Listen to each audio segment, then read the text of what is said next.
Hello everyone, welcome back to the channel. Today we're diving into a developing situation that has shaken one of the biggest cities in the region. Tehran is facing a severe water emergency after a sudden and unexpected collapse of its central supply system. What's happening right now is unprecedented, and the ripple effects are touching millions of lives. In this video, we're going to break down how this crisis unfolded, what officials are saying, how residents are coping, and why experts believe this could be a warning for other major cities around the world. Tehran woke up to chaos as taps across large parts of the city went dry without warning. Overnight, a major failure in the water distribution system caused pressure levels to plummet. Entire districts found themselves struggling to secure clean water. The shock came not only from the sudden outage, but also from how widespread and immediate the impact became. For many residents, the first signs of trouble appeared early in the morning when they tried to fill kettles, wash hands, or prepare breakfast, only to discover nothing flowing from their taps. Authorities rushed to explain that the collapse was tied to a critical malfunction in important pipelines connecting several reservoirs.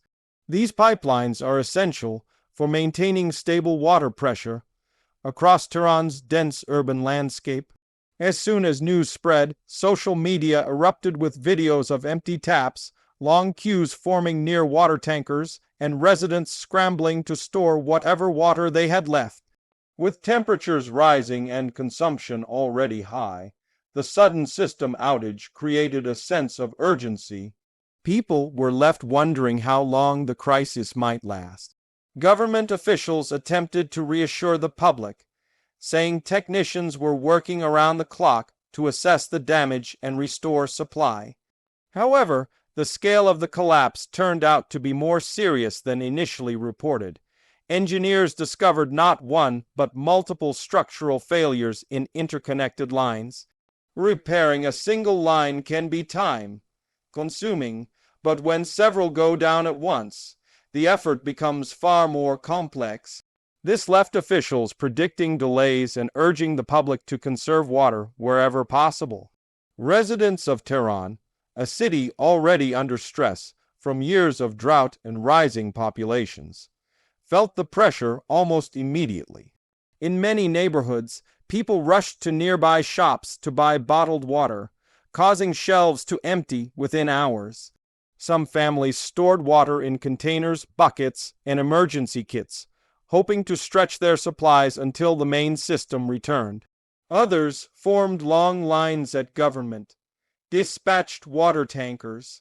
Footage from several districts showed crowds waiting in the heat for their turn to fill containers, with tensions occasionally rising as people feared shortages. The crisis also disrupted daily life in very direct ways. Schools struggled to stay open without access to clean water. Restaurants and cafes had to halt operations. Hospitals faced a particularly challenging situation, adjusting their operations to prioritize emergency care only. Medical workers stressed the importance of clean water for sterilization, hydration, and basic hygiene, warning that prolonged shortages could lead to secondary health concerns. While the immediate effects were visible everywhere, the deeper concern rested in what the failure revealed about Tehran's infrastructure. Experts have long warned that the city's water system, built decades ago, is under immense strain from population growth, climate change, and aging components.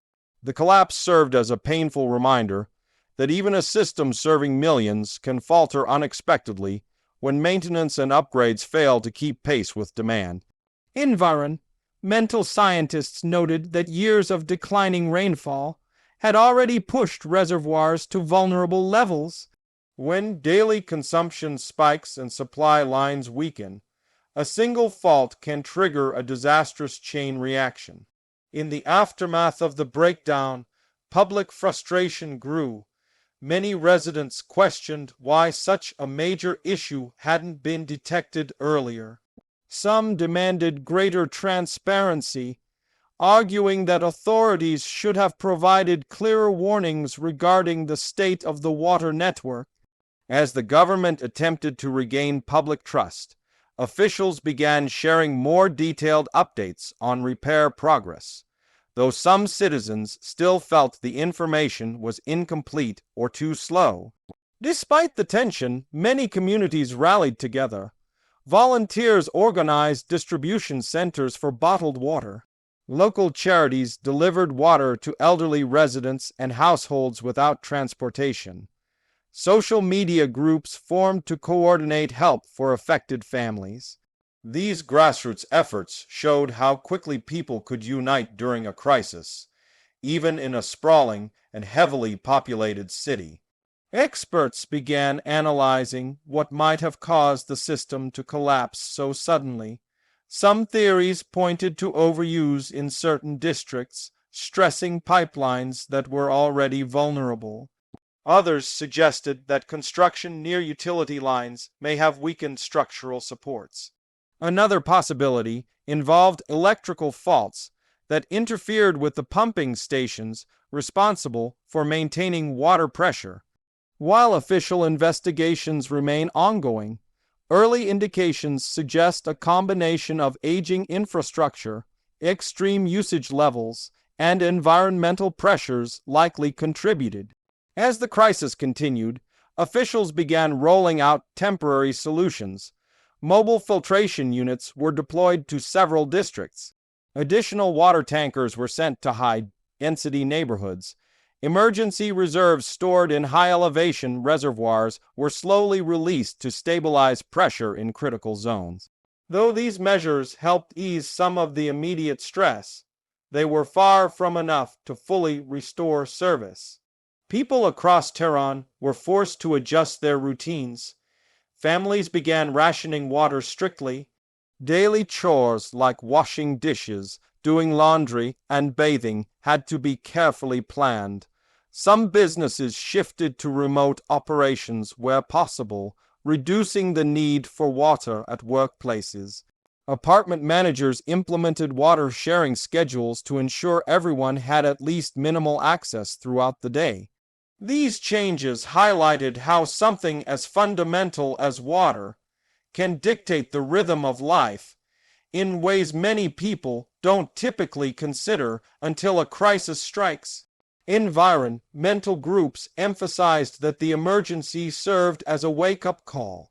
They argued that Tehran and many other global cities must invest heavily in modern water systems built to withstand climate pressures.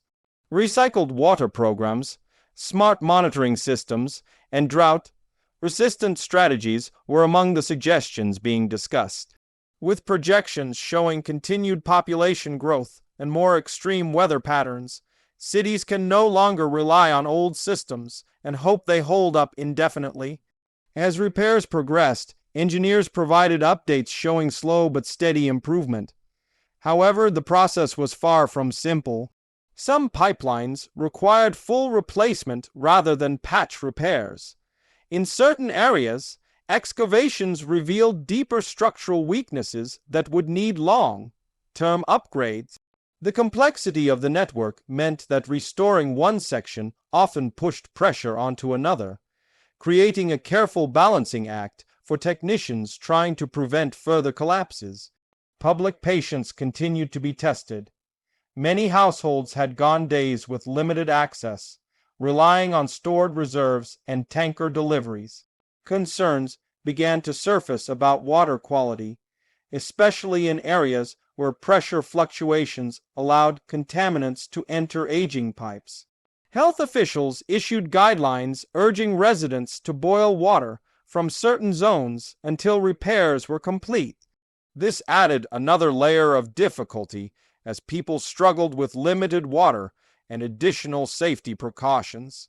Despite all these difficulties, many residents remained hopeful. As updates indicated progress, people began to feel more confident that the crisis, while severe, would eventually pass. Community efforts continued to support vulnerable groups. In some neighborhoods, residents shared their remaining supplies with neighbors. These acts of solidarity helped ease tensions and strengthen social bonds during a stressful and uncertain time. The government promised a full review of the water system once the immediate crisis was resolved. Officials announced plans to create new backup lines, increase monitoring for early signs of stress, and allocate funds for modernizing outdated sections of the network. While some welcomed these announcements, others argued that such measures should have been implemented long ago. Still, the hope is that the crisis will force meaningful action rather than temporary fixes. As the situation slowly improved, businesses began reopening. Schools resumed classes with adjusted schedules. Hospitals regained stable access, allowing them to return to full operations. While not all districts saw the same pace of recovery, the overall trend was positive. Crews continued working day and night to reinforce vulnerable sections and prevent future failures. The water emergency in Tehran revealed how fragile essential infrastructure can be, especially in densely populated cities facing environmental stress. It also demonstrated how quickly daily life can be disrupted when something as fundamental as water is suddenly taken away. The crisis left behind important lessons about preparedness, resilience, and the need for long-term planning rather than reactive responses. Even as water service gradually returned, the emotional and psychological impact on residents lingered. For many, the experience was a stark reminder of how dependent modern life is on complex systems that often go unnoticed until they break down. Families discussed new plans for emergency water storage. Businesses reviewed contingency strategies. Schools introduced lessons on sustainability and responsible water use. The crisis reshaped conversations about resource management in a city that has long struggled with balancing demand and supply.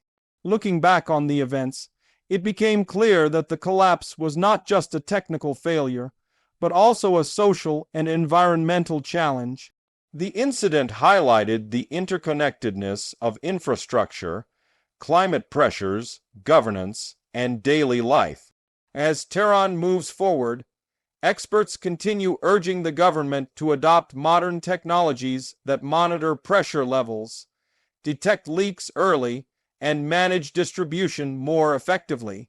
Investments in desalination, groundwater recharge, and recycling projects are also being discussed as part of a broader strategy for long-term stability. The crisis also sparked conversations across the region. Other cities facing similar environmental pressures began evaluating their own systems more critically. Urban planners warned that water scarcity is becoming one of the biggest challenges of the century. With populations rising and climate patterns shifting, the need for resilient water systems has never been more urgent. In the final days of the emergency, as water flow returned to most neighborhoods, life in Tehran slowly resumed its familiar rhythm. But beneath the relief was a deeper understanding that the city must change the way it manages its most essential resource.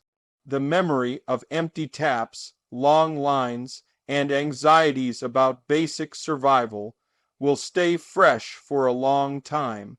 Many residents expressed hope that this experience would push decision makers to prioritize long-term sustainability over short-term solutions. While the immediate crisis has eased, the larger story is just beginning. Tehran now stands at a critical moment, with an opportunity to rebuild stronger, smarter, and more resilient. If meaningful reforms follow, this devastating emergency may become the turning point that reshapes the city's future. If not, experts warn that this event could be just the first of many. Thank you for watching, and stay tuned for more updates, analyses, and breakdowns of the world's most important events. Stay safe, stay informed, and take care of yourselves and your communities.